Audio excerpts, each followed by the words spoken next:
Jewish date of this evening is the 19th of the Jewish month of Kislev. It's a very special date,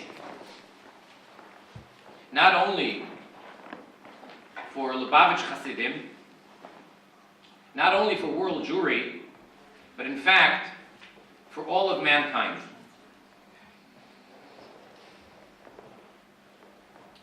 We know that the responsibility of every individual is global. God Almighty empowers every human being with affecting, in a positive way, his entire surrounding, and ultimately, the entire world.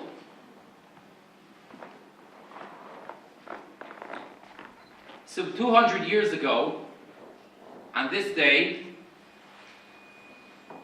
the then leader of world Jewry, Rabbi Shner Zalman of Liadi, the first Lubavitcher Rebbe, was released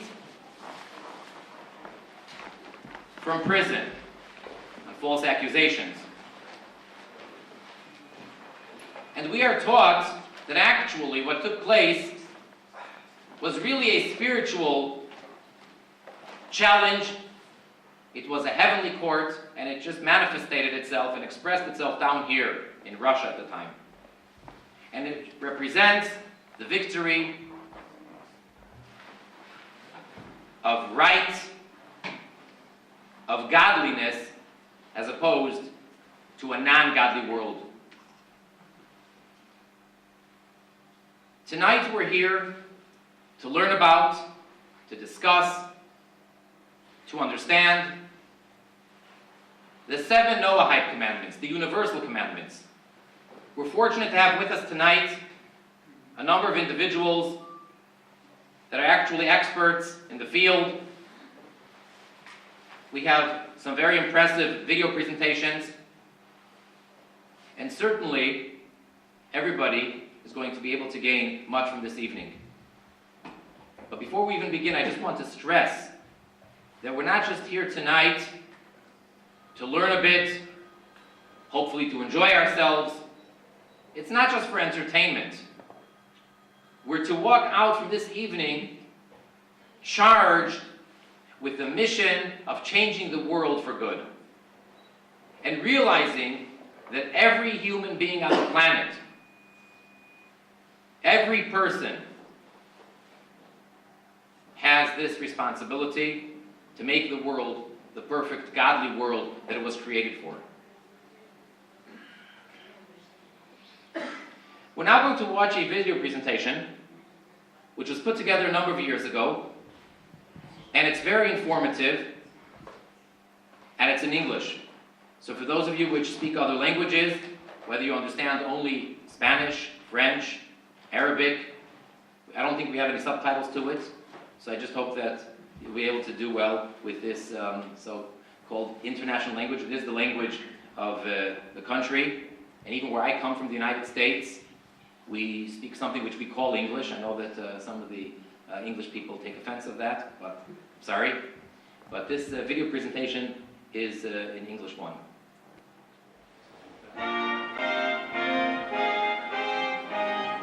In 1989, U.S. President George Bush signed a proclamation recognizing the 7 laws of Noah as the principles of moral and ethical conduct that have formed the basis of all civilizations. In 1991, a joint resolution of Congress, U.S. Public Law 10214, stated that the 7 Noahide laws have been the bedrock of society from the dawn of civilization. The following presentation outlines the 7 Noahide laws and describes their connection to world unity.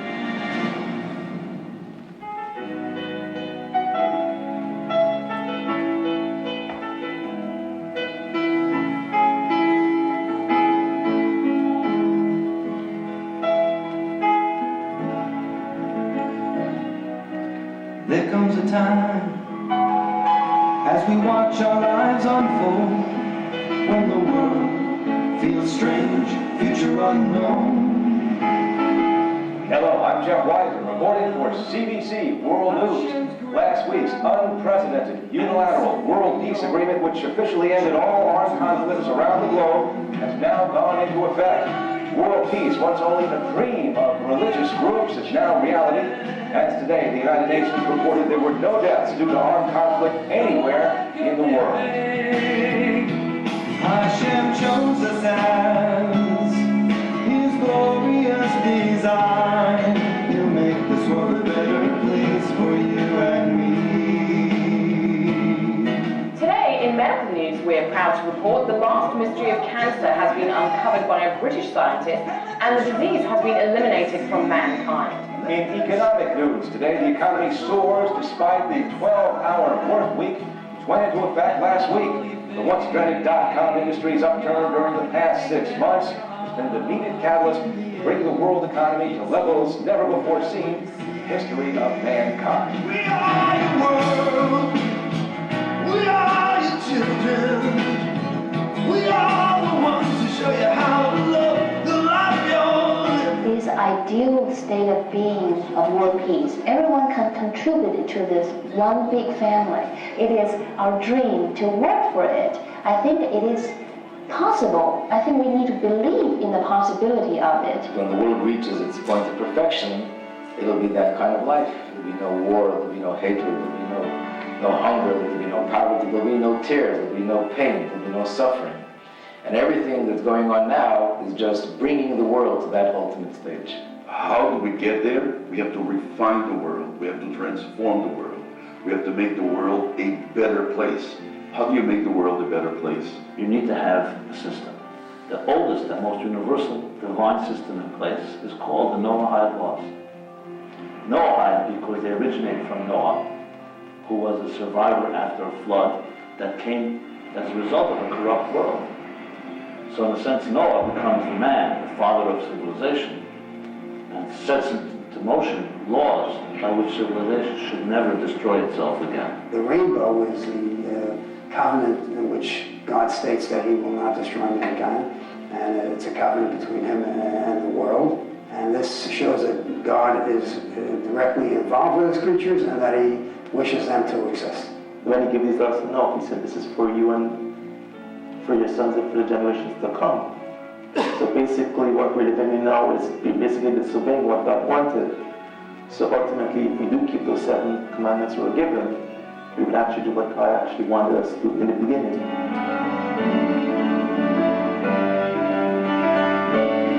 Number one is that there's a God. There's an eye that sees, there's an ear that hears. There's a higher presence in our lives. We're not alone. This world has a purpose there, and that purpose is to make this world a dwelling place for God. And each one of us was endowed with a responsibility to bring that about. And every single one of us has a role in that grand divine plan. The belief in God is the belief that the world has a manager. It has managing principles that are beyond my wishes or my desires. To some extent, there can be nothing more hopeful than that. I believe that the world is a world of chaos, a world of violence. It's a very depressive world. I was born in China, a culture that doesn't encourage religion, so I wasn't brought up with the concept of God. However, I do believe in some kind of spiritual being that is overseeing our individual life, giving us direction, if only we can listen to it. Number 2 is respect for the divine. You shouldn't blasphemize God's name. What it really means is many people can believe in God, but the God is somewhere up in heaven. It doesn't affect how you speak. It doesn't affect how you behave. So essentially, this is about applying it to the way you communicate at the table, in your home, even when you're nervous, even when you're aggravated. God's presence is with you, and you always maintain that type of respect. It includes also the obligation to pray to God, to communicate with God, to ask of God things. And God listens, as our Torah teaches us, and to develop a relationship with God, a personal relationship with God. The person cannot be overpowered by an immature idea of God where he vents his anger and frustration against the creator of the universe.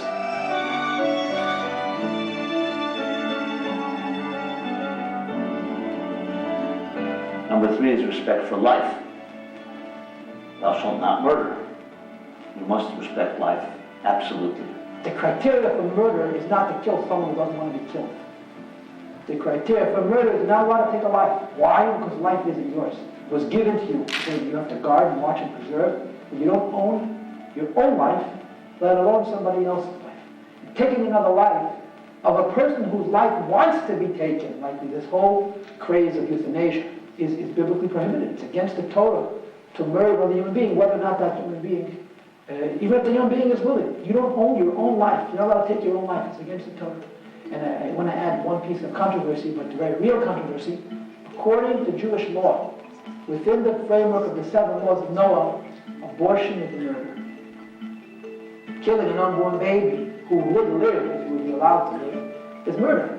Unfortunately, in our society, you don't get punished for it. It don't become a mitzvah, a commandment, like something that shows you to be, what do they call it, a progressive human being. But as an individual, there should be a sense of awareness, of consciousness. This is taking a life. Life doesn't belong to you. You have no right to destroy it. Number 4 is respect for family, which means sexual conduct that is not incestuous, that is not abusive. You can't have a society with simply rampant, unbridled sexual instinct, and so there must be control of the sexual instinct, and sexuality in man has to have an objective, and the objective is procreation. So the Torah cannot sanction an institution where the sexuality is simply self-indulgent and there is no benefit for mankind.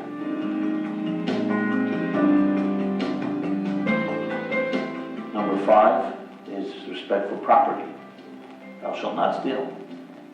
So not just respect for someone's life, it's also respect for other people's property. If I believe that there is a force that unites both of us, then just as I want something, I have to consider that you want something. Just as I own something, then you own something. And just as I want what is good for me, I must want what is good for you. This is the principle of Hillel. What is hateful unto you, don't do unto your brother. Even if that person will never know you stole from them. And even if that person wouldn't care that you stole from them. You're not allowed to steal. It's wrong. It's against God's principle. Number 6 is to set up a system of law and order, a justice system, courts, so there's accountability, and people have a certain responsibility to themselves and to society. That entails both people who teach law, shoftim, judges, and people who enforce law, where right and justice is upheld, and where evil and wrong is punished. But included within that, there is a whole broad kaleidoscope of particulars that have to do with upstanding morality, like charity, like visiting the sick, like burying the dead, like worrying about the less fortunate and the destitute. And a very significant one, compromise. Don't drive everything to its miserable end. The idea that people should be able to forgive another person.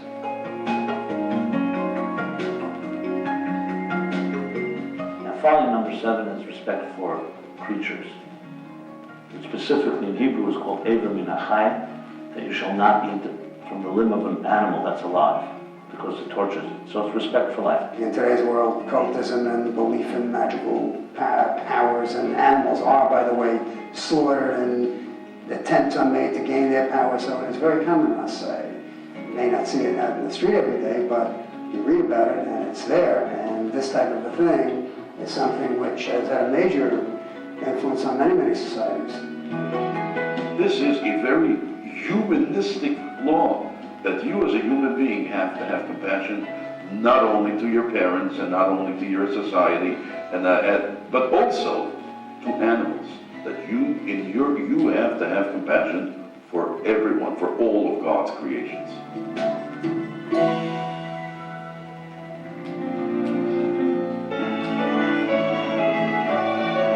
The whole purpose of these laws is to make someone is to reveal the spirituality within each person, and that anyone can relate to, because that's the whole concept of a human being. A human being has that soul within him. You have a soul. It's a beautiful soul. Why don't you live up to it? And here's how you can live up to it. Here are the guidelines. There are guidelines. There's a blueprint for life. It's called the Universal Blueprint. But we're discussing the Noahide laws. So it's a guidebook how to live the best you can live. And the dream is, my house, says the prophet, will be a house of prayer for all nations. God will be one, and His name will be one. It means that all the peoples of the world are going to be united into the great humanity, and united humanity which God intended from the beginning. There comes a time as we watch our lives unfold, when the world feels strange, future unknown. Hello, I'm Joanne Chung, reporting live from Beijing. We are very honored to announce the new World Peace Alliances signed last week in New York City has been unanimously accepted by officials in China. We are your world, we are your children, we are the ones to show you how to love the life you're living. Hashem chose us as His glorious design. He'll make this world a better place for you and me. We are your world, we are your world, we are your children, we are your children. We are the ones to show you how to love like you're living. Hashem has chosen us as His glorious design. Make the world a better place for you and me. Yeah, yeah. We are your world, we are your children, we are your children. We are the ones to show you how to love the life you're living.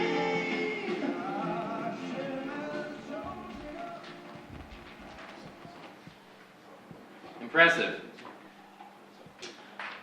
This short video is quite informative, and it's probably very appropriate to try to publicize this video to as many people as possible. Now, it's very important to stress that all of mankind, otherwise known as the B'nai Noach, the Noahites, are required, have the responsibility to fulfill all of these 7 commandments, which obviously there are many, many details, and it's not just a short list of 7, but as you were able to pick up from the video, it includes education, it includes charity, many, many other things. It's basically a way of life. When a person brings God into their life and brings God into the world, then the world isn't a jungle. And it isn't each man for himself. It becomes a God-centered world instead of a self-centered world. And then my life becomes a God-centered life instead of self-centered. Some 3,500 years ago, when there was the revelation at Sinai, when God revealed Himself to the Jewish people and gave the Jewish people the Torah, the law, He then commanded Moses to bring the message to the entire world, which at that time, historically, it's 70 nations. That's what we refer to the nations of the world as the 70 nations. You take a look in Genesis, and today all of mankind comes from those 70 original nations. God told Moses that the Jewish people are to bring the message to the entire world, that they need to fulfill all of these commandments, specifically because God says so. So even though they may seem to be very logical, and for the most part, you would think that any human being who has any common decency would keep these laws. It's important, though, to stress to oneself and to the others that we're keeping these laws because they're God-given. Now, if we were to find a place in the world today which would have all 70 nations together, or at least represented, where would that place be? So, at least theoretically, the way it's supposed to be, it's the United Nations. And the United Nations is an organization which is in which country? Well, it's in New York, but I think legally or technically it's really supposed to be in no country. And that's why it's not in Washington, in the capital. So it's really in New York, but it's for all the nations. And you have all of the nations of the world there. Now, unfortunately, at times and too often, there may be corruption there. But ideally, what the United Nations is all about, and the fulfillment of the 7 Noahide laws was always necessary, as mentioned before, 3,500 years ago. However, now, in our generation, in the current times, it's most emphasized because the prophet of our generation, the leader of world Jewry, and in fact the leader of the world, the Lubavitcher Rebbe, King Moshiach, has emphasized time and time again the importance of spreading the 7 mitzvahs, the 7 commandments, the Noahide laws. Now in a talk, the Rebbe King Moshiach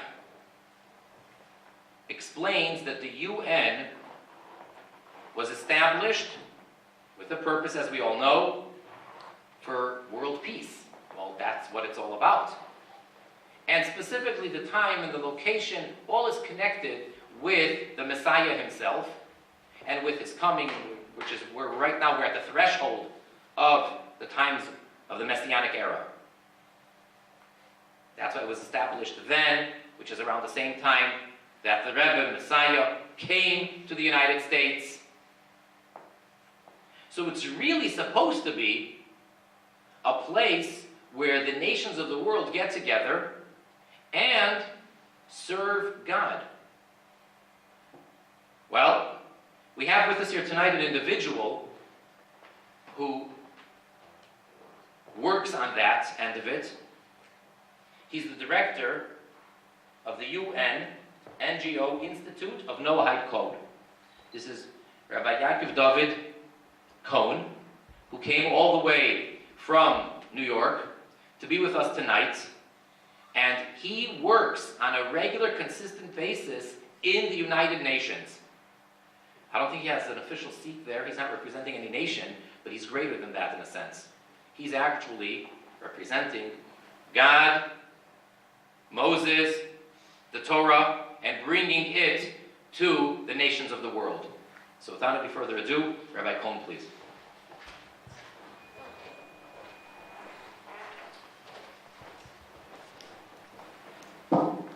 Yom Tiv.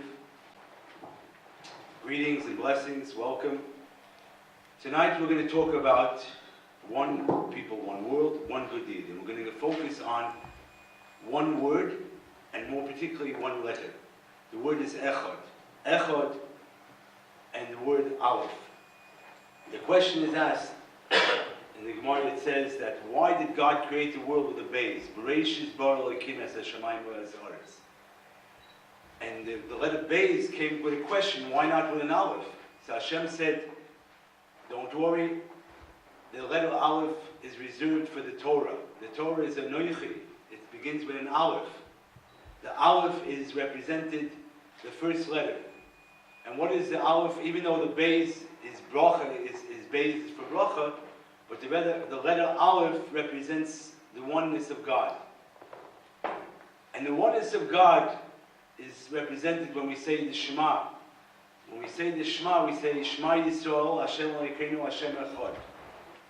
Again, the word Echad, one, not Yachid, which means unity, singular, or only. The word one means that there could be a second. And the question is asked, why did God create, why do we say the prayer of Hashem Echad and not Hashem Yachid? Which means Hashem is only. To understand this, we're going to take a step back forward for 1 second. The word one implies that there could be a second. Meaning that we take from before God created the world, there was absolute unity. Achdus Hashem, God had unity. The reason why He created the world is to have duality come together as one. That's why when we say Echad, we want people, individuals, we don't want everyone to look the same or be the same. As it says in the Gemara, in Sanhedrin, that God minted all people from Adam Arishim, from one person, yet two people do not look alike, do not think alike, do not talk alike, and they differ from various different aspects. And the reason being is that Hashem, God, wants that each individual should all come together. God wants we should worship the one God. In other words, for God to have unity, He needs multiple people coming together and joining as one. For people, for that matter, all people, to have unity, we need to believe in the one God, Hashem Echad. Hashem Echad means that Hashem is one and His name is one. So let's talk about what Chassidus is about. Today today's a very special day. We are celebrating the new year. By the way, good Yom Tov everyone, Shana Tevas, a sweet new year. V'dakei Chassidus, v'limud Chassidus, which means today is a special day because today, some hundreds of years ago, the first Lubavitcher Rebbe was freed from prison. And one of the reasons why he was freed is because to spread this light of Torah, a Chassidus. What is Chassidus? Let's talk about Chassidus for a second. Chassidus, the Rebbe explains, the Lubavitcher Rebbe explains that it has two things. It's represented by Gecholim, it's represented by coal, meaning it makes things warm, which is a necessity and gives life, and also pearls. Gecholim also there's two types of pearls there's an analogy for Chassidus that it's represented by pearls as well as coal. The difference is one is a necessity of life and one is a luxury.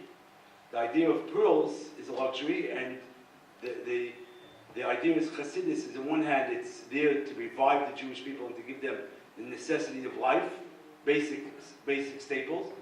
On the other hand, it's also there for the luxury, for the idea of a chasana, which is represented by the idea of pearls. This is what Chassidus, this is the novelty. And just want to touch on that for one, because today being the special day of Yutes Kislev. So the idea of one, again, doesn't mean that all people become one, that men should become women and women should become men, everyone should look the same, be the same. The idea of one is that we all find commonality, we find unity, we find something that unites us. And the Torah, which begins with an aleph, which again, begins by the one aleph is represented by that. By us inserting that aleph, that oneness into everything, we become a whole. There's a story about work in the UN. We just recently printed a Tanya over there, which today is also again a very special day that we printed this Tanya. And there's a story in the UN and in the EU and in DC, Washington, that they were trying to put together a map of the world. And they had session after session, committee after committees, and they couldn't figure out how to put together the map of the world. Finally, after 5 minutes, a little child comes, and within 3 minutes, he puts together a whole map of the world. So they asked this young lad, excuse me, how did you manage to do that? We spent billions of dollars from the UN, the EU, the DC, we couldn't figure it out. How did you manage to put together a map of the world? So it's very simply, I put the two eyes together, the nose and the mouth, and on the flip side of the map of the world was a picture of a person. And by us putting ourselves together, the entire world snapped together. The analogy is very powerful because it means that each and every one of us has the ability. It's one people, one word, one good deed. That every single individual over here has the ability to contribute and to snap the whole world into place. And how is that? Through the one. The one, the aleph. So there's also the difference between Gola and Geula. Again, Gola means exile, which we're in now, which we are living in the time of Moshiach, which we have the ability to go out of that Gola, but it's represented by putting one aleph inside. If you insert, again, in grammatical Hebrew, if you put in the one aleph in Gola, it becomes Geula, which means if you insert the oneness, the one God, in the oneness of creation, the oneness of the Eibishter, of God, into the world, you get Geula. You get redemption. So it's seeing the world as a challenge, as us to refine the world, to bring the world to that stage, for us to actually create that world. That's why God put us here, that we actually create that world. It says that that the ness of Yutes Kislev was actually not just a ness, a miracle. It was a miracle which it says that everyone saw. It says the Lashon is that that the world saw this great miracle. The difference between a miracle and nature is that nature is a constant miracle, whereas a miracle is beyond it. God shadows and does what he wants, and therefore he creates a miracle. He shadows the natural realm. So the idea of this miracle was not just for the Jewish people. This was represented by even the non-Jewish people. As it says that the entire world, even the ministers and so on, was actually perplexed in a sense of Pella, in a sense of wonder, how this great miracle, from 1 second he was a prisoner, and next second he was freed, and only freed. But they say that after Kislev, the Chassidus, again, this great revelation of Torah, was in a much greater revelation. So this is represented by also the Aleph. Aleph is also, again, the word Pella. If you switch around the letters, it represents Pella, which is also goes on Aluf Shalom, which goes on the Master of the World, which is represented by Hashem. So this oneness, this Pella that we have, is for each and every one of us to discover it. Jews have to be Jews, non-Jews have to be non-Jews, men have to be men, women have to be women. Everyone has their unique role to play. It doesn't mean everyone becomes blurred. Each symphony has its unique note, unique time, unique place, but all together they make up a beautiful music. Same thing is with the symphony of people. People, each individual has a unique role. And each one, in Hashem's eyes, in God's eyes, it comes together as a symphony. But it doesn't mean that everyone plays the same instrument and everyone becomes one. Also, that the idea it says also Pada b'shalom nafshi, that kiberabim hoyu imadi, which loosely translated means that he was redeemed because the multitude, the many, or the majority was with him. So in the Chassidus it explains that the rabbin goes on, and each individual has a good side and a bad side. And the rabbin means that you take the bad side, the Yetzer Hara, and you also convert it. That he's also rooting for the good side to win. And Rebbe explains that Rabbim Hoyemodi also refers to also the non-Jews. That in this stage, that the whole idea of the non-Jews coming together and seeing the Rabbim, seeing the oneness of Hashem, that the non-Jews play a key role in bringing the world and preparing the world for this Messianic redemption. As Rebbe explained many times, many places, that the world needs to be perfected. For Moshiach to come, we have to perfect the world. We have to refine the world. And the way we refine it is through Torah, mitzvahs. And everyone has their role to define and to do, to create that perfect world. This is what the idea of Mashiach. Mashiach is adding that one single aleph, that one single letter into the world to change the world. As Rebbe once explained, that we live in the last generation of Golus, of exile, and the first generation of Geula, of redemption. And the question is asked, why the double expression? Why do you have to say if it's the last, if it's automatically the first? The answer is we have the choice to either live in the past or to have a mindset and to look at the future and to look at what the future holds, meaning take a step forward, put that aleph inside. Take the goals, take the Geula, and put the oneness, create the harmony, create the unity, the synergy that exists in every one of us, and by that, we bring down Moshiach. So it's only a simple aleph, it's only a simple letter, but by that letter creates and that creates God. As it explains that God created the world. The whole reason why He created the world is so it should be a dwelling place. A dwelling place means that, again, we said before that there are many different multiple people and multiple challenges, but from everyone to make it into one. Not we all become the same, but we find the commonality. And that's what one people, one world, and one deed is about. One people meaning that every person is a person, has responsibilities, has mitzvahs, has commandments, requirements from Hashem to do, to perfect this world. One people, one world, we all live on the same planet, everyone breathes, everyone drinks, everyone has the same. And also one deed, that every individual, every person in this room could tip the scale. As Maimonides, a great Jewish rabbi and philosopher, explained, that we have to look at the world as an equal balance, as a scale, as an equal balance. And one good deed, one action, could transform the world into goodness.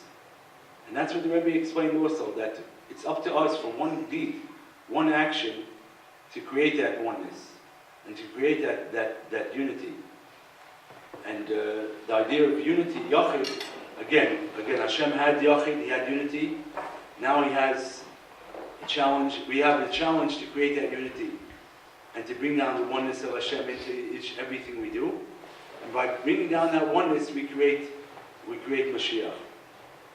And also, just want to make one more note, that it says Kihifli Havaya, that the expression is that the Shem Havaya, that the ministers recognize the name of Havaya. Havaya is a tetragrammatic name of Hashem, which is above and beyond nature.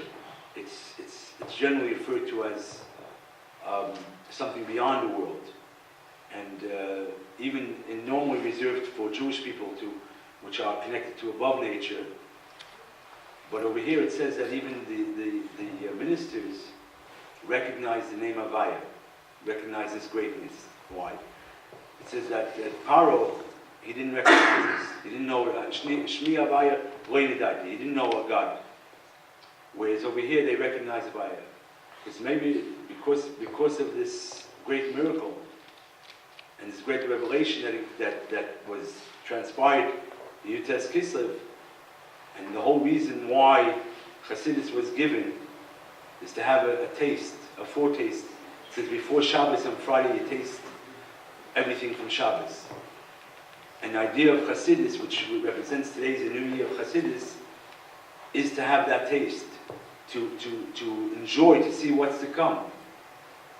And it says when Mashiach comes, V'hoya Hashem l'melech al kol haaretz, v'hayom v'yeh Hashem echad v'shmo echad, and it says v'nigla kvod Havaya v'rol kol bas yachtav, which translates that the name of Havaya, which is the name beyond nature, beyond the normal realm, will be revealed in this world, that everyone will see, both men, women, children, person, animals, everyone will be able to see the name of God, and be able to not only see the name of God, will come to recognize Hashem, and Hashem as the master of the universe. And that is the Havaya now. The Havaya Echad is to insert that Havaya, to create that oneness, and to live that oneness. And by living it now, we create that dwelling place, and that place where Moshiach, with the Rebbe, could reveal himself as King Moshiach, and we could all go to Yerushalayim, and we could go to see the third Beis Hamikdash, where God's name will be one, and Hashem will be Echad V'Shmo Echad. Any questions? Can you tell us a little bit about your work in the UN? Like, what do you do on it? What does it mean that you're in the UN? Okay. I work as an NGO. An NGO is a non-governmental organization which works to try to promote oneness, the Havaya in the UN. It's a big challenge because they don't speak one language, and they simply don't have Judaism as the top priority. But basically, we try to promote godliness. We've just printed a Tanya. We try to sit on different committees. When they had the ICC judges were elected, so I sit up there on the panel. We asked them how you're going to. They had two judges, one from England, from common law, one from African law, and a different one from. And we asked them how you're going to judge, how you're going to be able to sit all on one panel.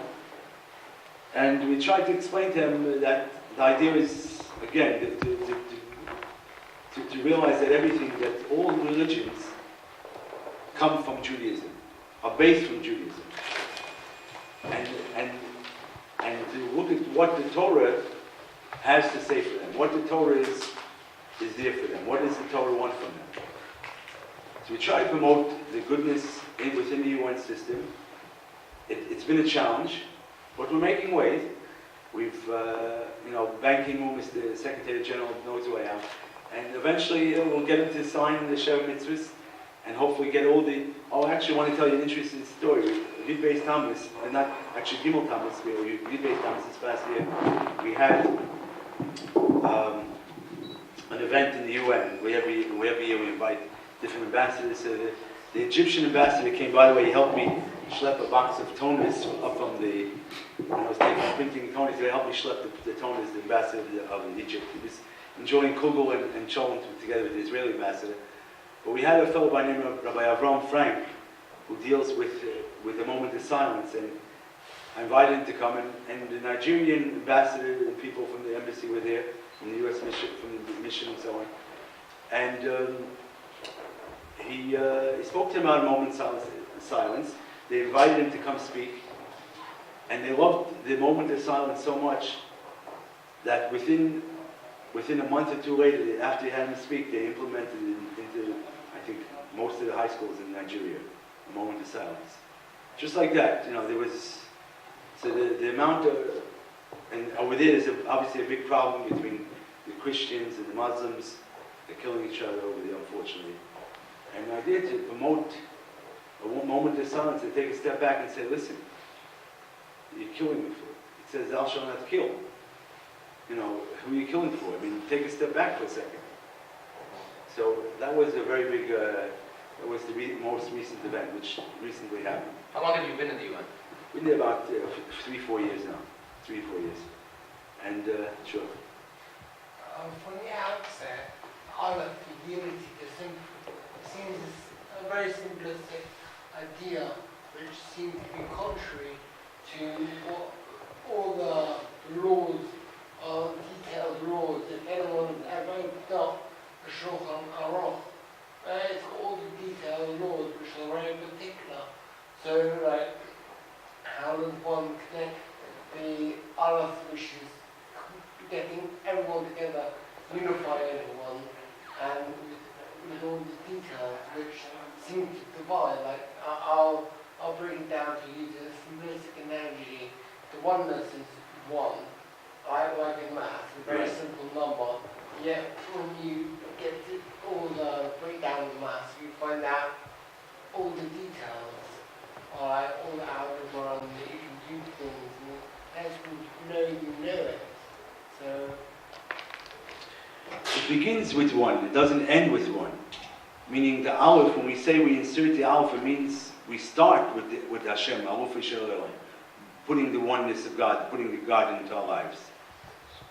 But it transpires into many different details.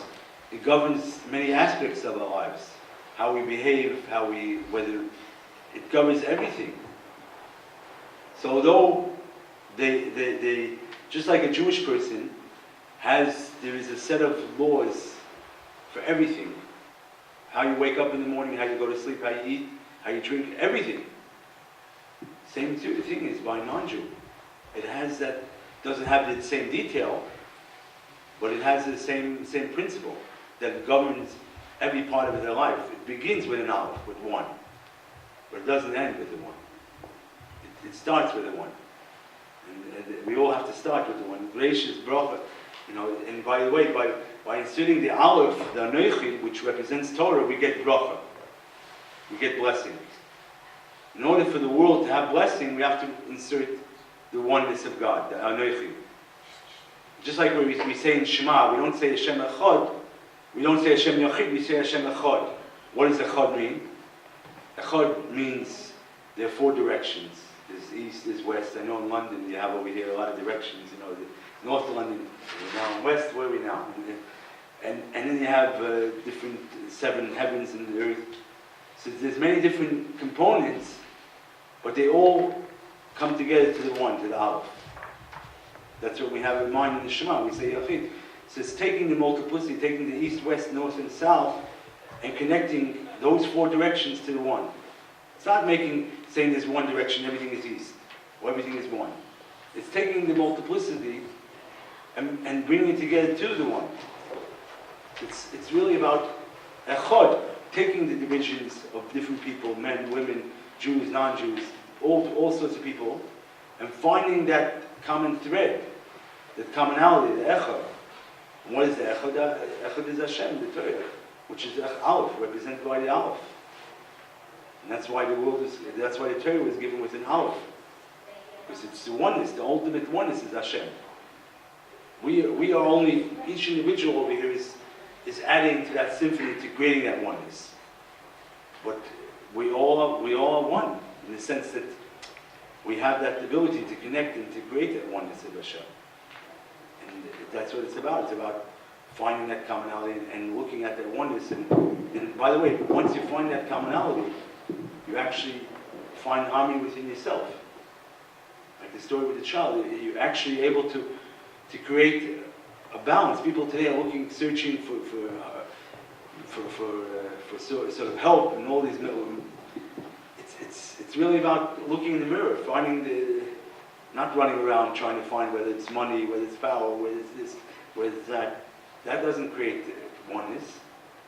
The Torah has been around for thousands of years and has that oneness because it focuses on an individual, preparing himself, refining his surroundings. And they say, think globally but act locally. There was a joke about, a man and a wife were joking, and the wife said, you'll make all the big decisions in the house, and I'll make all the small decisions.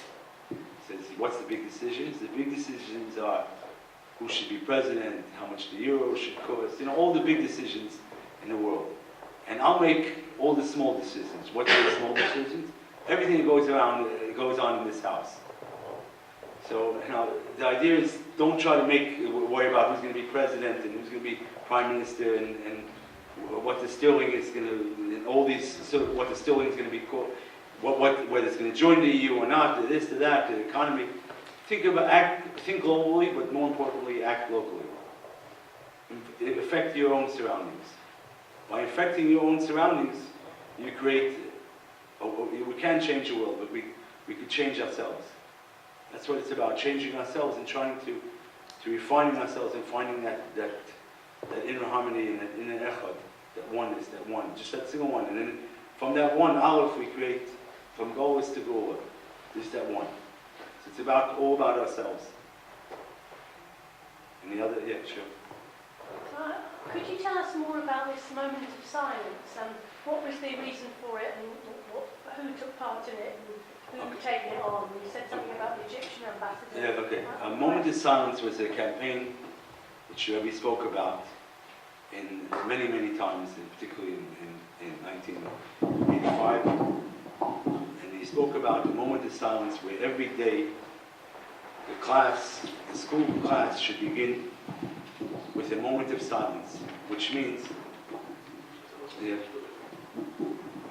that the day begins whereby all the teacher, rather than giving instructions to the pupils, to the students, they start with a moment of silence where it gives them time to contemplate and to think about about God. And the way it works, because in America there's a problem between church and state, so the school itself or the teacher would not say anything what the child should be thinking, whether he should be thinking about Islam or Christianity, so that solves that problem. And it begins basically with a moment of silence, And what that does, it allows the kids to give them a frame of reference, give them a frame of mind to begin their day that although what they're going to be teaching is very important, but there's something beyond them. There's an eye that sees, there's an ear that hears, there's echad, there's a one. And that was the Rebbe's campaign. It was, the Rebbe actually spoke in the Sikha, he says he says that Aleph, he mentions it was Alabama, out of all places. And out of Alabama, if anyone knows in America, it's like the Hicks of the Hickville. And they actually implemented, they allowed this moment of silence to go forward in Alabama in 1985. It has been, slowly, but in some schools in America, certainly not, it's now voluntary within the school itself. If the parents demand it, they will get it. But the Rebbe wanted that the Board of Education should take the initiative to implement it as part of the curriculum, which hasn't happened yet.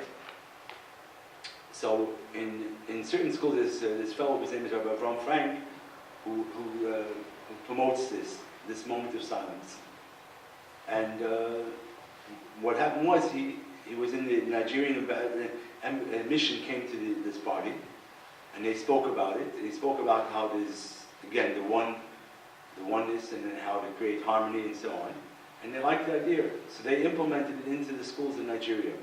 Nigeria, I don't know if you're reading, but they're having big problems between the two major religions over there, other religions, and some of the major people over there.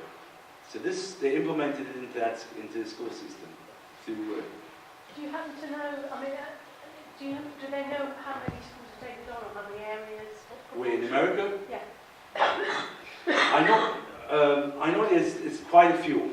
It's, by the hundreds. But again, it hasn't been implemented worldwide, which is what we're seeking to try to implement it. Through the UN system, maybe through the English system as well. But again, if you can influence the local council, your local school district, they should at least look at the idea. Again, it doesn't infringe on any constitutional or religious barriers. Because, a teacher could be you could have other faith teachers, and they could sort of put in there too, but there's no instruction, meaning it begins simply with a moment of silence, exactly what it is. 60 seconds of complete silence, and the children get their instructions from the parents.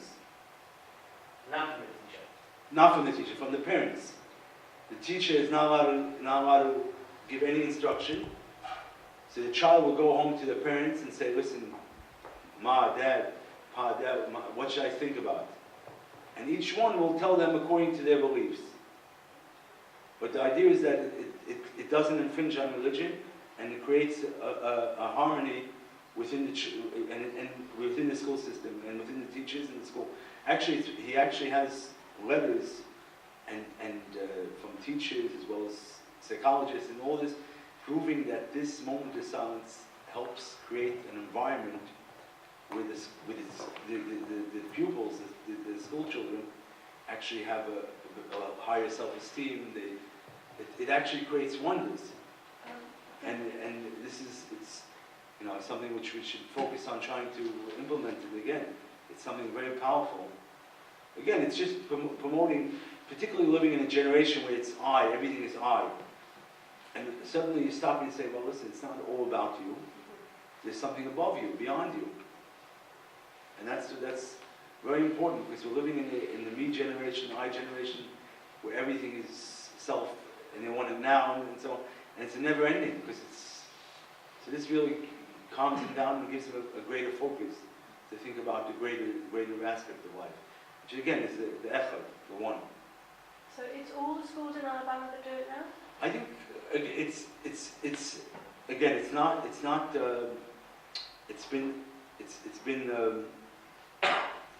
not a law. It's based on school by school.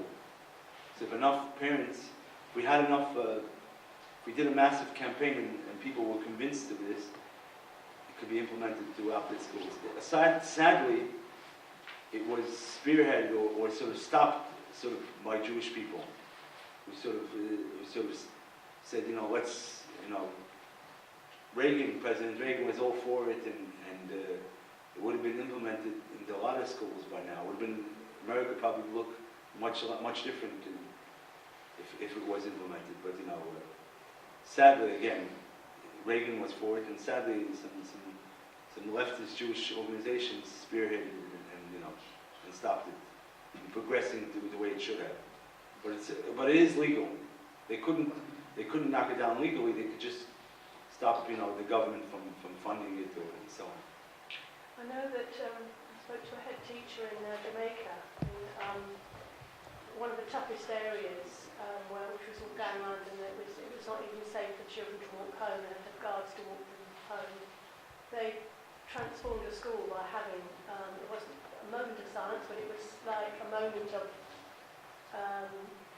was unspecific religious awareness. I don't know exactly how they did it, but it transformed, it gave everybody a purpose to their lives, and the children completely, they started achieving and feeling confident in themselves, and the whole area began to change. So yeah, that's makes a lot of difference.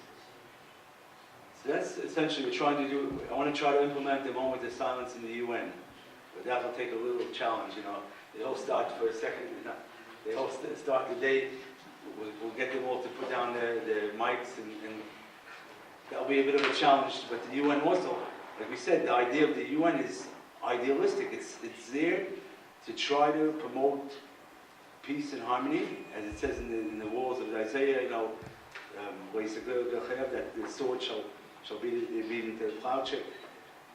The idea of the UN is unbelievable, and the Rebbe explained the reason why it was established over here in New York is because the previous Rebbe came to New York.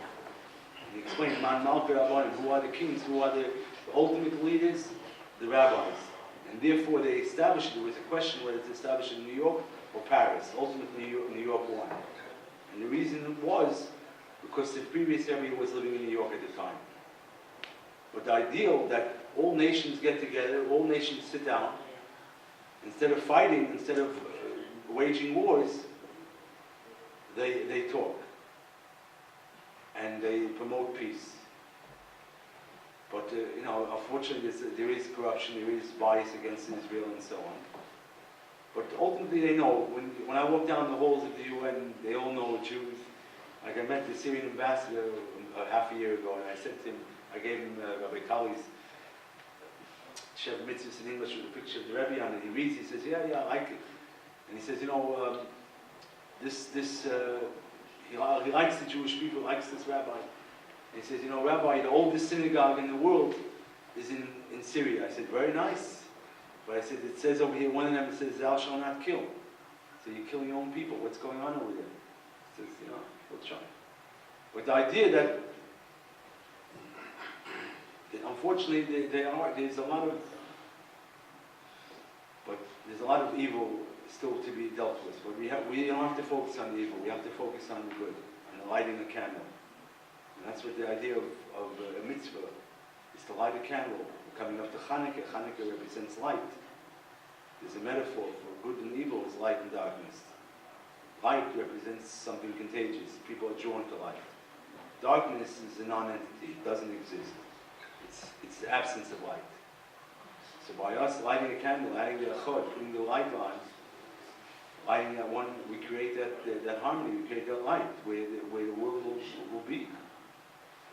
But it's up to us to light that candle. So it's about getting that oneness, lighting that candle and being hopefully the world will like I say, they all know the truth. Everyone knows that Hashem Echad. The question is, we have to reveal it, bring it down to revealed matter. We have to go out into the street and light that candle. Because everyone knows that the Judaism and Torah is emes, is truth. Any other questions for me?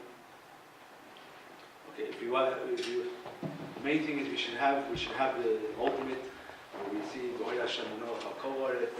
We should light, Rabbi Cohen and myself should be serving you in the temple, in the third base of Mikdash, whereby we'll be at your service, we'll be there to light and to illuminate the world. says the windows of the Beis Hamikdash were facing outwards, meaning they were there to illuminate the world. And the Beis Hamikdash is really a lighthouse, a guiding light. The 70 nations used to come over. It says that the Chanukah is connected to Torah Echad, which is represented by 70 nations. So really it's all about everyone coming together and lighting up the world. And this is the Torah. The Torah is light. Torah is earth. Torah is light. So let's hope that the whole world comes to see the light. And Amen. Thank you very much.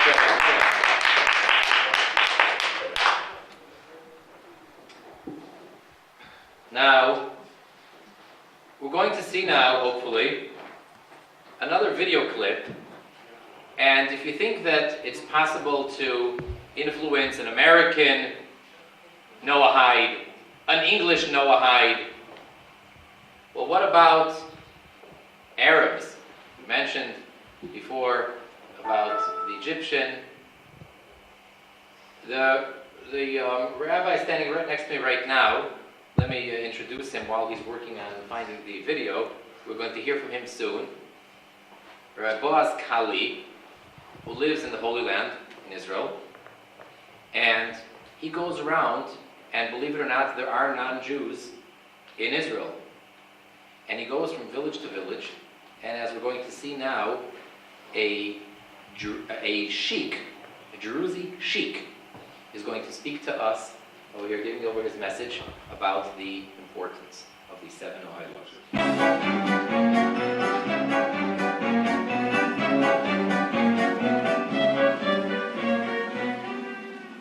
אני הייתי רוצה לשמוע קצת ממך, איך אתה מסתכל על זה, רואה את החשיבות של הדבר הזה, של לפעול בעולם בעניין של שבט יצחק ונוח.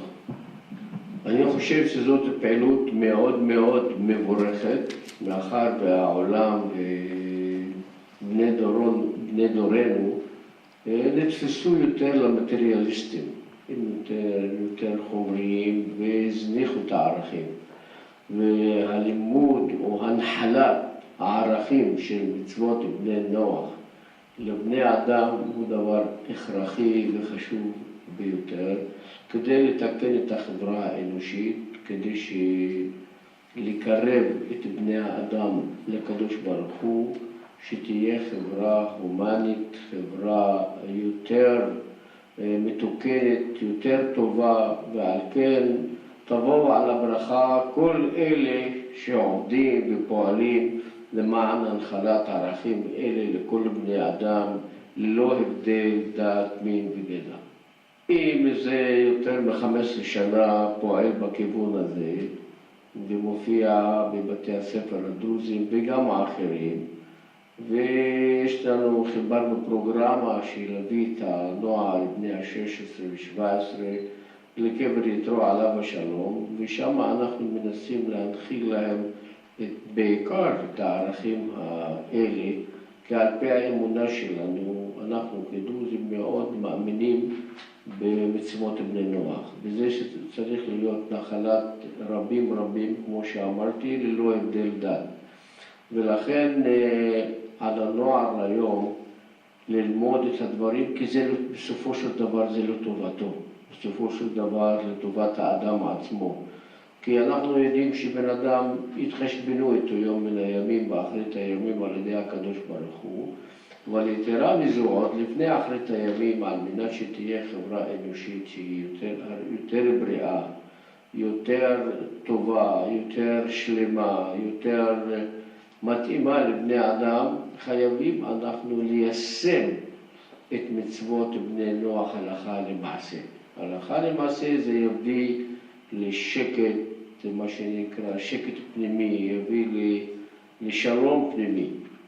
ולכן מאוד חשוב הדבר הזה, ואני למעשה מיישם את זה יום יום על ידי זה בהופעות שלי אצל בני הנוער. אין ספק שכשיבוא המשיח והוא ישליט סדר וישליט שלום והכל, זה תהיה ברכה לכל בני אדם. ולכן חשוב לפעול למען להכין את החברה האנושית והבני אדם לאותו יום, לאותו רגע. על ידי, הרבי אמר שעל ידי תוספת במעשים טובים. אז זה הדבר הזה שבעצם מכין את העולם לגאולה האמיתית והשלמה. כלומר, יש דברים, אנחנו על פי האמונה שלנו, כלומר, האמונה בקדוש ברוך הוא, ולא בעבודת אלילים ועבודה זרה, זה אסור בהחלט, זה דבר ראשון. אבל הדבר השני שמשלים את זה, זה צריך להיות מיושם הלכה למעשה בחיי יום-יום. ולכן על פי התורה שלנו, קודם כל, כדי שיהיה חברה טובה וכדי שיהיה אדם קרוב לקדוש ברוך הוא, צריך להתרחק משבעה חטאים. הראשון בהם זה שקר, דבר שני רצח, דבר שלישי ניאוף, דבר רביעי גניבה, דבר חמישי גרימת נזק לאדם, לעצמו או לסביבה, דבר שישי שימוש באלכוהול וסמים, ודבר שביעי דברי טומאה שהם כל דבר שהוא מזיק לגוף ולנפש. ועל כן זה מתלבש ומתיישב ביחד עם הערכים שלנו, ועל כן תבוא על הברכה. יפה. מופיע בספר בישעיהו, כתוב כי בשמחה תצאו ובשלום תובלו וכל עצי השדה עמך וכף. ישנו מפרש היה מקובל הרד"ק, שהוא אומר שבגאולה אומות העולם ימחו וכף ויכריזו יחי המלך. זאת אומרת, מלך המשיח זה לא יהיה רק מלך לעם ישראל, זה יהיה מלך כללי על כל העולם. היי סיידנה מעלמנה וחכימונה על מלך אל-משיח ללבן. וככה אומרים, כמו שאתה אמרת את זה בעברית, זה תרגום לערבית. וכל מי שפועל למען הנחלת ערכים אלה יבורך. יישר גדול ובאמת יחי אדוננו מורנו ורבנו מלך המשיח לעולם. תודה רבה. ובעזרת השם אנחנו נשתדל, הנה יש לנו פה את ספר התניה, ספר התניה, פירוש התניה, תרגום התניה לערבית, ואנחנו בעזרת השם ובלי נדר, אנחנו נקבע שיעור ביחד על הנושא הזה של התניה ושל מיתות בנוח. בסדר גמור. Just parenthetically, this is not necessarily part of the campaign of the Sheva Mitzvahs Bnei Noach, but it's at the very least an interesting piece of information. In the times of Moshiach, by the complete redemption in the Messianic era, all of the nations of the world will be speaking the holy tongue, Lashon HaKodesh. So, and here we have over here, in order to be able to influence the nations of the world, you need not know, a Jew does not need to know necessarily all 70 nations. I mean, Rabbi Kalvi, I don't know if he really speaks anything other than Hebrew. So he finds a sheikh over here who has influence, I would presume, over many, many Drusim. Now, the next speaker we're going to have tonight, Rabbi Tzvi Glick, is the representative of the Rebbe King Messiah to many of the countries in Europe. So, at such a position, obviously he's dealing with many people, dignitaries, etc., and it is our honor to hear from Rabbi Glick.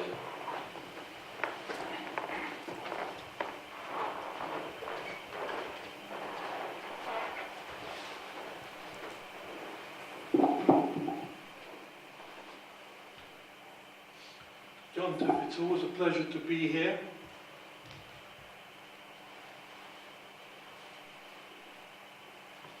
For many of us, the whole concept of Jews teaching, inspiring non-Jews to fulfill the 7 Noahide laws is somewhat difficult.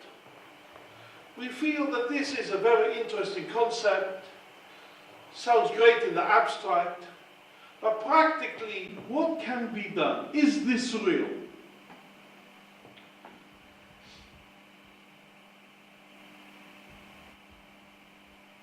I think today we can inequivocably state that not only is it possible, but the world is not only ready for it, but the world is waiting for us to actually engage with the world in this sphere.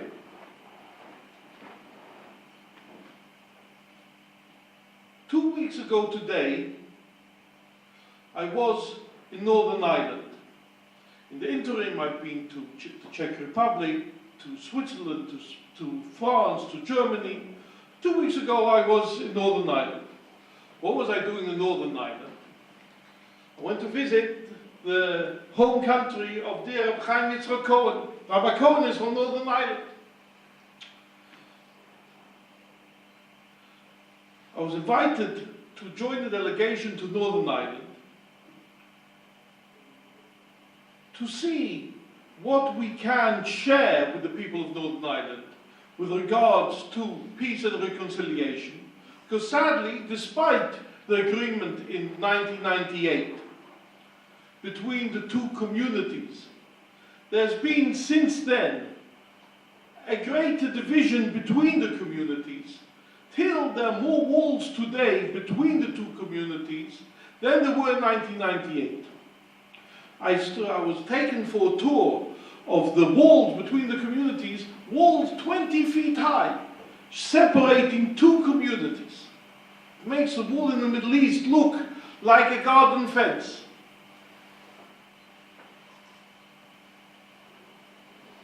When I was there, there was a large delegation from many different backgrounds. We met representatives from the IRA, from the Ulster Volunteer Force, from all the different segments of Northern Ireland society. Whenever we went somewhere, I was always pushed in the front that I should speak, that I should say, what does Judaism say about what's going on? And I must say that these people, even though they came from very different backgrounds, and some of them from very secular backgrounds, they were very, very interested to know what does Judaism say about this situation and what can be done and how can we create a more harmonious society than exists at present. But for me, personally, the most important issue was on the plane on the way back from Belfast to London. On the plane, I was sitting next to a gentleman who ran a high-tech company outside Belfast. He was coming to London to participate in a high-tech seminar. And we got speaking. He was a man who came from a Catholic family, but he said he doesn't believe. I heard what he's got to say. And then we started speaking about God. And we started dissecting the whole idea of God, what the world is, that there must be a creator, etc., etc. At the end of the conversation, he says, I hear where you're coming from and I understand what you're saying. But what does God mean to me? How can I relate to God? So I thought for a second. I said, by doing acts of goodness and kindness, when you meet someone, every day try to do something good and kind to a person. And have a charity box in which you put a penny and which you inspire others to put a penny, which goes for a good cause. Here was a person who was a scientist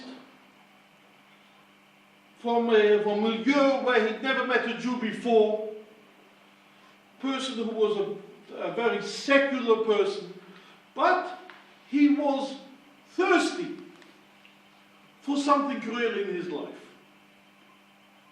What is something real? God is real, because God is eternal. Everything in the world is transient, ephemeral. It's here, it's gone, it comes, it goes. Only God is real. In today's society, sadly, people keep on changing the goalposts. Because we feel that we want to be real to ourselves. And therefore there's a downward spiral in society. That we always feel that in order to be real, we need to really be what we are. But there is a fundamental mistake. A human being is not the lowest of all beings. True enough, the body is made from earth, from the lowest element.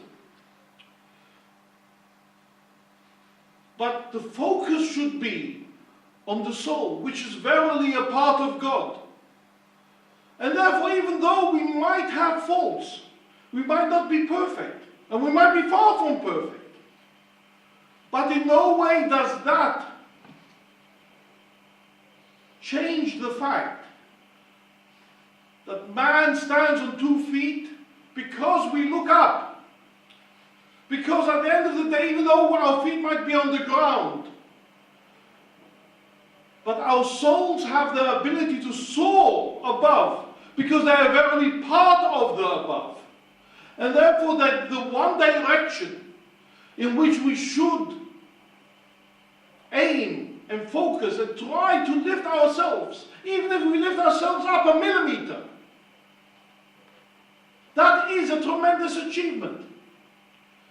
And that is what the Rebbe is saying to the world, that the Zayin mitzvahs b'nei Noach. What is a mitzvah? A mitzvah is the idea of a connection, that we have the ability to connect with God, that we have the ability to become close to God. And that is the greatest achievement of humankind, that we are capable of connecting. 99% of the time, and 99% of humanity might fail. But that is normal, because the world is a place where godliness is concealed. What is wisdom? What is something which is a great and fantastic experience, is the ability to go beyond that concealment, to make a hole in the darkness, in which we can bring light, in which we can reach out and connect with God. Well, that is what the 7 mitzvahs b'nei Noach are all about. It's the ability of every single human being, whoever he or she may be, whatever they've done in the past, whatever they did a minute before, whatever they'll do a moment later, but at this moment in time, to establish a connection with God, that is something which should make us happy, which should give us meaning in life, which should tell us that despite all our faults, we are capable to connect to the infinite, to connect to God in a real and lasting manner.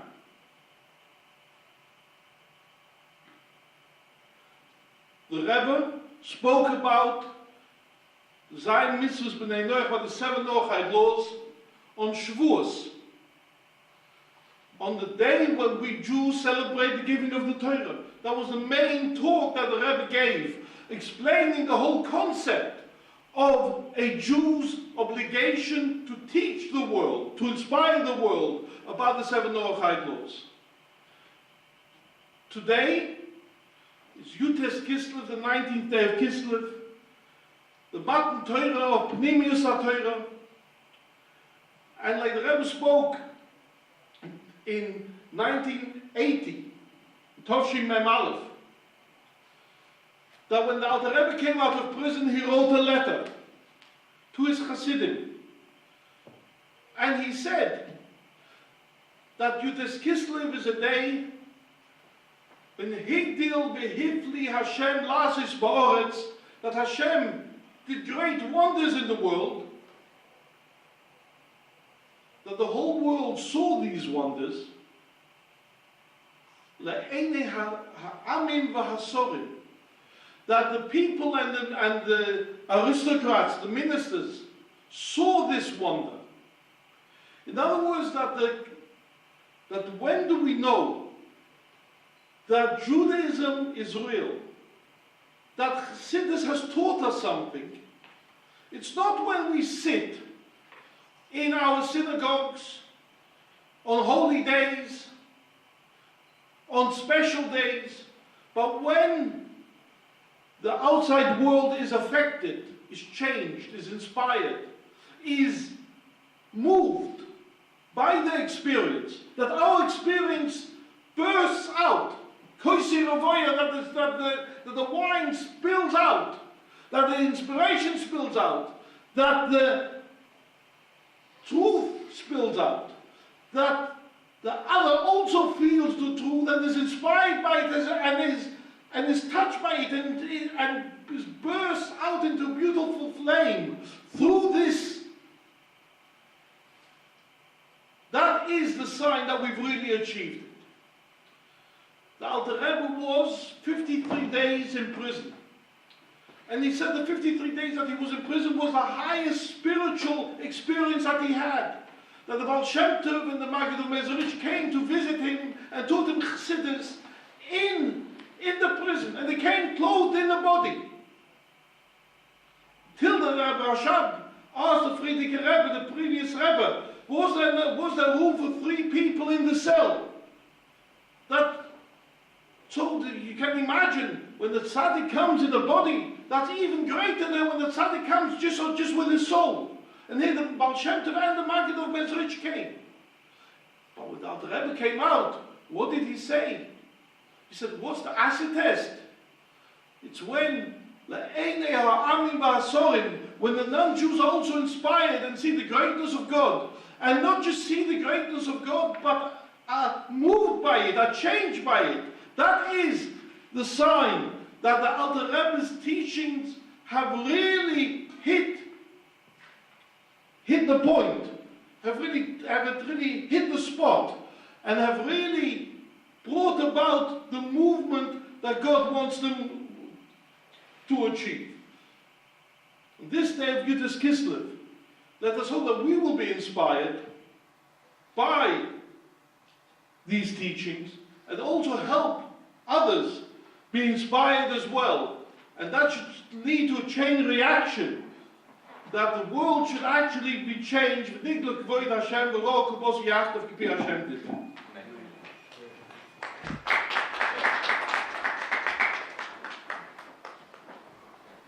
Thank you very much, Rabbi Gluck, for those inspiring words. I mentioned before that Rabbi Kali here goes around to the Arab villages. So we have another clip to show of his activities of influencing the Arabs, in the Holy Land, that they should also keep the Shem Mitzvahs B'nai Noach. Now, again, not everyone is necessarily in a situation, a position, where they feel that they can affect a whole village or a whole city or something of that nature. But you have an individual here who, again, didn't have any formal training in that. And I don't know if he, again, do you speak any languages besides Hebrew? He doesn't understand what I just asked him. And yet he's able to affect so many people. So certainly if a person has a language and they have tools, so we really have to feel our responsibility. And I'll tell you, I once heard this a number of years ago, as was mentioned earlier, that the Rebbe King Messiah began the full force campaign of the awareness of the 7 Noahide laws in the early 1980s, primarily 1982 and on. Now, until that point, what a typical Chabad, Lubavitcher Chassid, so we already have years of the responsibility of reaching out to other Jews and helping them out So if a person, for example, many of us came traveling now from various different places, from overseas, so on an airplane, or in any setting of that nature, one would look out, is there anyone who I sense might be Jewish? And if there is, I have responsibility. If it's a man, I have to put tefillin on him.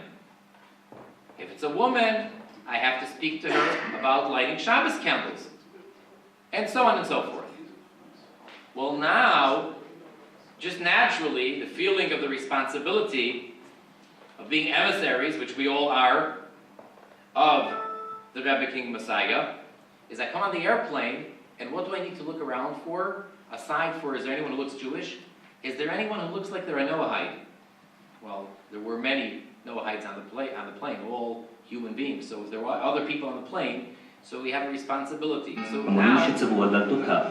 כל אחד גם קיבל ממנו שטר של דולר כשליחות מצווה. פעם אחת שאלה אותו אישה מבוגרת איך הוא לא... So the feeling is that whenever I have any interaction with anyone, they have to have a feeling of responsibility that I need to affect that person. Not only if they're Jewish. Here we're talking about affecting non-Jews. And certainly one non-Jew, a Noahide, has to affect other Noahides. And whenever you're going shopping, going down the street, any interaction you have. And actually, initially, in 1986, when I was learning in yeshiva here in London, so I was studying, I think it was about once a week or so, once every other week, with a fellow here in England, Mr. Peter Collins. And it came to a point where the topic that we were involved in was the 7 Noahide laws. And I was telling him the importance of it, of how we have to really try to get to everyone.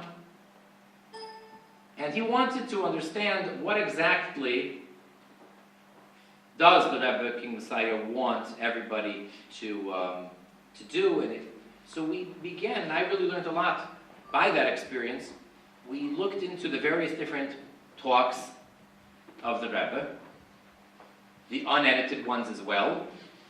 And certainly, it started off that if you have a relationship with someone in business, if a Jew has a relationship with a non-Jew in business, so you need to utilize that opportunity. That's for certain. Then it develops that you can look for those opportunities. But certainly, if we are interacting, if a Jew is interacting with a non-Jew, it is our responsibility to bring them the message of the importance of the fulfillment of these laws. All right, now we're going to watch this video.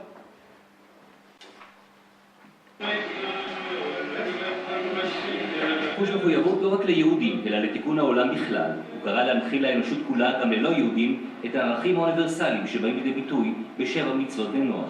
סיירת נוח מפיצה את המסר בסמטאות העיר העתיקה, בירושלים. חלק שם בכל אחד ואחד, וצריכים לדבר איתם בפועל, שפשוט לשמור על העניין הזה של שבע מצוות בני נוח. אני יכול להגיד בניסיון, הם מאוד מקבלים את זה, מאוד באהבה ושמחה. אז בואו, קדימה.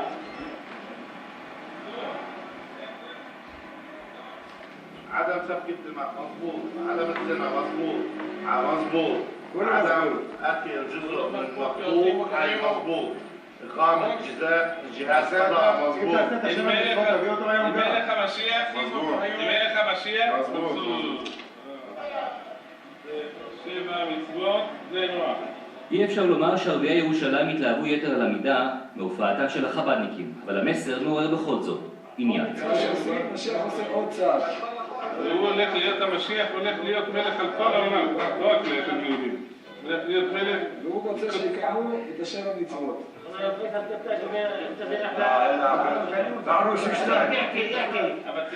לא לעבוד פסלים. עדם סר اسمه تعالى. לא לקלל את השם של האלוהים. תרי"ג המצוות נועדו ליהודים בלבד, אבל 7 מצוות בני נוח הן אבני היסוד לחברה אנושית מתוקנת, כך הדריך הרבי. עולם שיקבל עליו את 7 המצוות הללו, יהיה עולם טוב יותר, צודק יותר ונכון יותר. מה אני מגיד? זה נכון?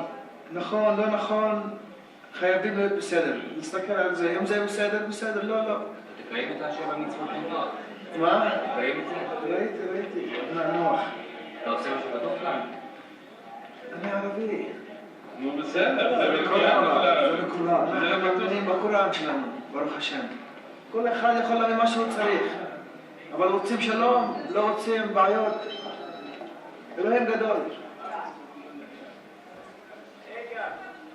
המבצע לא נסתיים כאן. החסידים יגיעו מאוחר יותר גם לכפרים הערביים והתקבלו בחום על ידי התושבים וההנהגה המקומית. העולם הזה הוא עולם טוב, רק צריך לגלות את הטוב בעולם הזה. פשוט כל העולם כבר יתחיל להבין, לא כדאי שיהיו מלחמות, לא כדאי שיהיה טרור, לא כדאי שפיכות דמים, לא כדאי סמים, לא כדאי פשע, לא כדאי כל דבר שהוא רע, זה לא כדאי.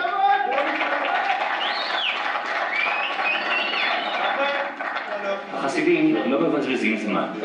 כמה שעות מאוחר יותר הם נודדים לכפר הערבי אבו גוש, פעם בביתו של ראש המועצה. גורם אחרי ששוברים כאן את צום הרמדאן. אני אגיד ברוך שהכל יהיה בדברו.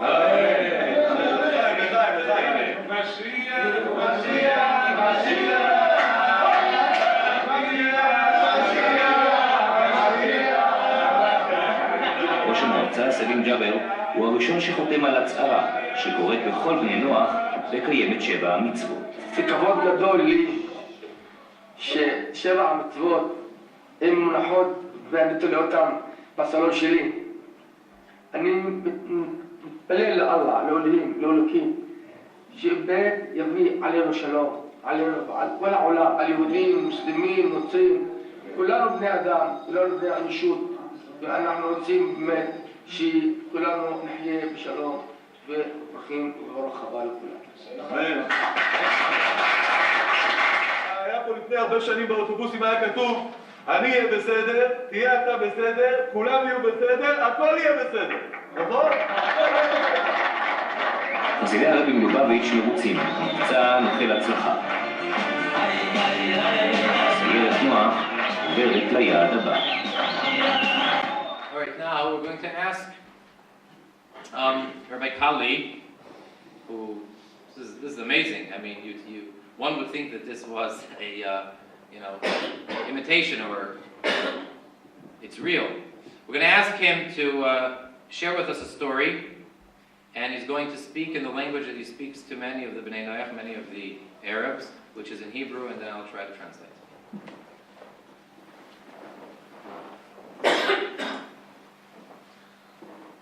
ערב טוב, גדיון טוב, יחי המלך המשיח. כשהלכנו להדפיס את החומר בערבית, חיפשנו מי יעשה את התרגום בצורה מקצועית. הרי אני אומר שזה צריך להיות בצורה מקצועית, פרופשיונל. ולא מצאנו, עד שאמרו לי, יש איזה עורך עיתון, קוראים לו לוטפי משעור, זה עורך עיתון אל סנרה. זה עיתון שיוצא בנצרת, והוא מקצועי, הוא למד באוניברסיטה העברית. תיגש אליו, ובאמת הוא לקח את החומר ותרגם את זה טוב, הוא והצוות שלו, באמת קיבלנו את זה תגובות מאוד טובות על האיכות של התרגום. אשתו של לוטפי משעור, גברת וידה משעור, היא בעלת הכסף כנראה של העיתון. היא אמרה לי שהיא ראתה את החומר הזה, והיא מאוד מאוד מתרשמת, והיא רוצה לדבר איתי. באתי, ישבתי איתה. היא שואלת אותי, תגיד לי, אני גם יכולה לבקש ברכה מהרבי, לבקש ברכה מהקדוש ברוך הוא? אמרתי לה, בטח, כל אחד יכול. איך עושים את זה? היה לי את הספר אגרות קודש, זה צריך להיות חלק מהמבצעים של חב"דניק, שיהיה לו תמיד אגרות קודש מוכן. ואמרתי לה, תכתבי מכתב. הגוי כותב מכתב, הלא יהודי כותב מכתב בשם של האבא, לא שם האמא, ותבקשי ברכה. אז היא כותבת מכתב, באיזה שפה? אמרתי לה, הרב קורא את כל השפות, את יכולה לכתוב גם בערבית. אז היא כתבה בערבית. והיא מבקשת ברכה לעיתון, למשפחה, לכל הדברים. לפני ששמים את האגרות קודש, את המכתב בתוך האגרות קודש, אמרתי לה, נו, צריך לקבל החלטה טובה. איזה החלטה אני יכולה לקבל החלטה טובה? אמרתי לה, את תחליטי שאת תפרסמי בעיתון שלך את השבע מצוות בנוח. בסדר. בעיתון באל-סנאר, זה עיתון מאוד גדול, מופיע בארץ, מופיע במדינות ערב. היא בסדר, היא מסכימה. אז, ולפני ששמים, כמובן צריכים להכריז, יחי אדוננו. אם מכריזה יחי אדוננו, שמים את הפתק בפנים. קרח כ"ד, והרב כותב שם ככה, שסוף כל סוף ייפתחו השערים למעלה, ויפתחו השערים למטה. ואת הרי אתה, שהרב אומר, יכול לפרסם יהדות במקומות שאנשים אחרים לא יכולים לפרסם את זה. ואחרי זה עוד כמה דברים, ברכות וכו'. ובעמוד השני, הרב מנחם ניחום אבלים על פטירה של האחות או של מישהו. אז היא שואלת אותי, תגיד לי, מה כתוב פה? אני מסביר לו עוד פעם, זה ניחום אבלים על מישהו שנפטר. אז היא עם עיניים דומעות אומרת לי, אולי זה קשור לזה שאבא שלי נפטר לפני שבוע ימים ואנחנו כולם במצב רוח לא טוב, והנה פה הניחום אבלים של הרבי. זה היה הסיפור. עובר שבוע, שבועיים, אני בא לקחת את החומר שהכינו לי, אני שואל את הוידה, מה נשמע? אומרת לי, אינשאללה, נפתחו השערים למעלה ונפתחו השערים למטה. והיא שמחה בכל הסיפור הזה. ובאמת הדפסנו את החומר, הדפסנו אז 300,000 פליירים ושלחנו את זה בדואר לכל הערבים בארץ. היה מאוד חזק, התקשורת, הטלוויזיה, לקחו את זה מאוד מאוד חזק, והיה באמת תגובות, הרבה סיפורים מאוד יפים מזה. עובר זמן, ובאמת עשינו פרסום בעיתון שלהם עם השבע מצוות בנוח, עם התמונה של הרב, עם הכל, היה מאוד יפה. עובר זמן, ואני מגיע עוד פעם לעיתון, אני רוצה לפרסם שם, זה היה לפני הגירוש, ההתנתקות, אני רוצה שיפרסמו שם, הרב אומר שלגויים אסור לגנוב ואסור לגזול את ארץ ישראל. ואם הם גוזלים את ארץ ישראל, הם חייבים איתה, כי מי שעובר על אחד משבע מצוות בנוח חייב איתה. אז הרב ככה בטוב לב שלו אומר, שטוב לגוי שארץ ישראל לא בידיו, כי כך הוא נשאר בחיים. זאת אומרת, לטובתך שתהיה בחיים. לא רק זה אומר הרבה, שכל השמאלנים שרוצים לתת חלקים מארץ ישראל לגויים, הם עושים להם רע. כי הם גורמים להם להיות חייבי מיתה, כי הם לוקחים חלקים מארץ ישראל. אז אני בתמימותי רציתי שבעיתון יפרסמו את זה. בעלה ראה את זה והעיתון לא הסכים לעשות. אבל אני פוגש אותה, והיא בהתרגשות, שכחתי לספר. הלכתי לחפש את המערכת של העיתון בנצרת, בעיר למטה, אין. הוא אומר לי, איפה הם? הם עברו שם לראש ההר. אני נוסע לשם. משרדים, מה זה? פרסט קלאס, דלתות, זכוכית, משהו מאוד, אני מסתובב בעולם, משרדים מאוד מאוד יפים. אז היא אומרת לוידה, אתה רואה את הברכה של הרבי? תראה איזה משרדים, איפה אנחנו נמצאים היום. אני מספרת את הסיפור הזה לכל החברים שלי וכל הדברים. שואלתי, כמה זמן הברכה הזאת תחזיק מעמד? אמרתי לה, כל עוד שאת תמשיכי לעשות מה שהתחייבת לרבי, לפרסם את השבע מצוות בנוח, אז ככה יהיה גם הברכות. הם לא רצו לפרסם. באותה שנה, ובעלה היה בן אדם יחסית צעיר, להסתלק מן העולם. כמובן לא אמרתי לניחום אבלים וכו', אבל ראו במוחש איך הדברים האלה נעשה, ואיך בפשטות אנשים הולכים ומפרסמים את זה, והדברים מאוד התקבלו מאוד יפה ומאוד טוב. תמיד שואלים אותי, תגידי, זה משפיע? זה משנה משהו? אני אספר לכם סיפור קטן. יהודי חבדניק ממגדל העמק לקח מונית מחיפה למגדל העמק. המונית ממשיכה לנצרת. הוא את הארנק שלו שכח בפנים. אמר, הברוך, נהג ערבי, הכסף הלך. אחרי חצי שעה הוא מקבל טלפון, תגיד לי, אתה השארת ארנק אצלי בהמונית? הוא אומר, כן. הוא אומר לי, אני קיבלתי את הפרוספקט של מצוות בנוח. כתוב שם שאסור לגנוב. אני רוצה להחזיר לך, איפה אני יכול לפגוש אותך, לתת לך את זה בחזרה. בעזרת השם שכל הדברים, מכל הכיוונים, גם בעזרת השם פה בלונדון, ימשיכו, פועלים ועושים, ימשיכו הלאה, ויהיה בעזרת השם, ומלאה הארץ דעת השם, כמיים לים וחיים. יחיה ותמשיך. תודה רבה. Thank you. Let me try to give a translation. I was myself wondering who translated, we see them going around and with the leaflets, and then they have the big sign, who actually translated it accurately into Arabic. So the story is as follows. They were looking for a professional translator, someone who knows Arabic well, who would do a proper job in translating the 7 commandments. So there's a fellow who puts out, an Arab, who puts out a Arab newspaper, and it's published in Eretz Yisrael, and it's sold in Eretz Yisrael and in other Arab countries. So he mentioned him by name, and he went to him, and he and his wife seems to be more involved in the financial end of it, and he came over to them, and he asked him if he would translate it for them, which he did. And so there became a connection with them, and then the wife, this Arab woman, so she asked Rabbi Kali, tell me, is it possible for a non-Jew to also request a blessing from God? Can I ask from the Rebbe King Messiah to give me a blessing so that God should bless me? And he said, absolutely, everybody. God is for everyone. You definitely can do it. And he says he has with him a volume of the set of Igros Kodesh of the letters of the Rebbe King Messiah. And he tells her, write the letter, whatever your request is, and then you put it into the volume, so to say, randomly, put it in. What language should I write it in? You can write it in any language you want. The Rebbe reads languages, write it in Arabic if you wish. And so she did. So she writes the letter, and before she puts it in, Rabbi Kali tells her, you're supposed to take on a good resolution. What should I take on? What do you suggest? So he said, how about that in your paper, you publicize the 7 Noahide commandments?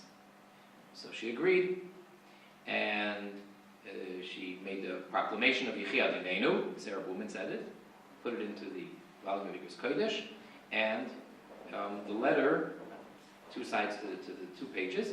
So one of them was speaking about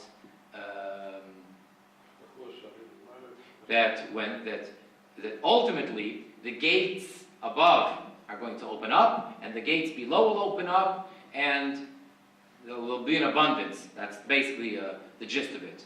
And on the other side was a condolence letter for someone who had lost a relative.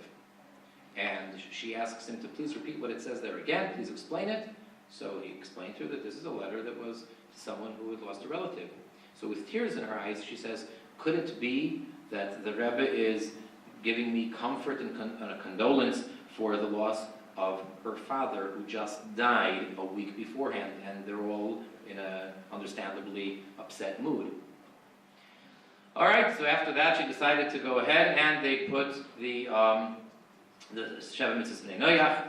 So a short time later, Rabbi Kali comes again to see them, and they're in Mitzrat. He comes there, and he's told that no, they're not here any longer. Where are they? Up there on top of the mountain is where they moved. That's where their offices are. He comes there, couldn't believe it. He said it was very fancy, first class.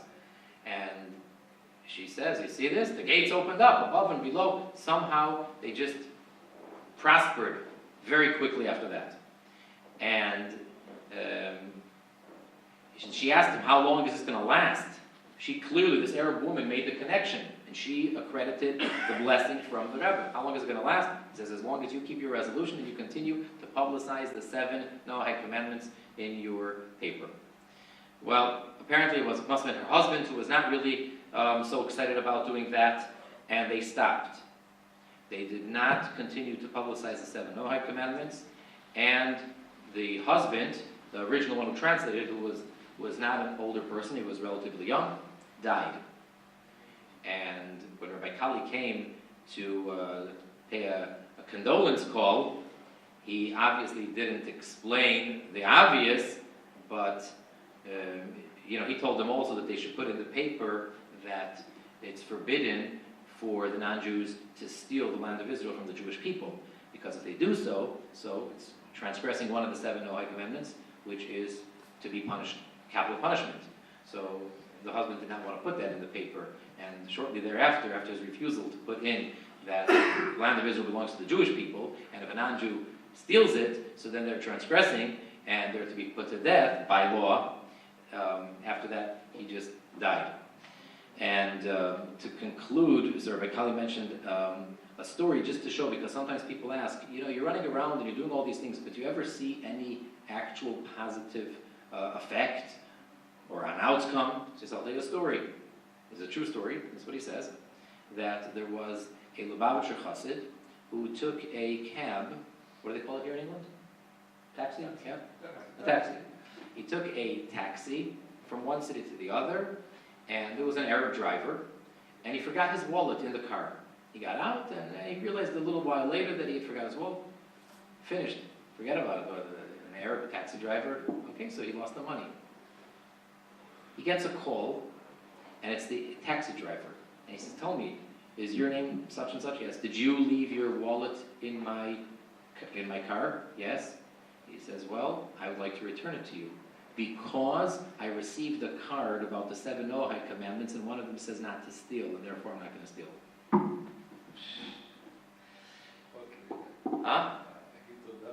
So, yes, we would definitely, as we leaving this evening here, inspired Yutas Kislev, and we heard so much, it's definitely a lot for us to digest and to plow forward and in full force to see to it, to influence and to change the entire world one person at a time, and not only the Jews, but as we're emphasizing the importance of getting to the non-Jews, whether it's the moment of silence, or whether it's just your neighbor, or a friend, or someone who you know, but to see to it not only to make a Kiddush Hashem, to sanctify Hashem's name, by walking around as a proud Jew and behaving as a Jew is supposed to, and being a light unto the nations, by living example, but we have to take it beyond that. Tonight is this tremendous event is really thanks to the individual here, Rabbi Chaim Yitzchak Cohen, who tirelessly is working to try to bring the message of Moshiach, of redemption, to the entire, not only London, but to all of the UK, and really to all of Europe. This Congress is a European Congress for Moshiach, and he realizes the responsibility, and it's not only for the Jewish people, but the message of redemption is for all of mankind, and therefore he put a lot of effort, and he continues. So I'd like to give him a blessing, and as was mentioned before by the other Rabbi Cohen, that they are Kohanim. So Hashem says, Vani avarchem, they bless the Jewish people, and many people may have seen the video where Rabbi Cohen had a tremendous zchus that he did a very bold move, I would say, and he personally, one-on-one, actually gave the priestly blessing of Birchas Kohanim to the Messiah, to the Rebbe Melech HaMoshiach. And Vani avarchem, so Vani avarchem, that Hashem himself says, I will bless the Kohanim, so there's nothing more that we can say, and it should be B'tei Hanir V'anigla L'mata Masarat Fachim. He should have a lot of success financially, in good health, with nachas from his entire family, and all together we should all be able to march in pride, the entire world, to greet the Rebbe Melech HaMoshiach in the third Beis HaMikdash, where the entire world will proclaim, probably in these words, Lashon HaKodesh, Yechi Adoneinu, Moireinu V'Rabbeinu, Melech HaMoshiach L'Olam V'Ed.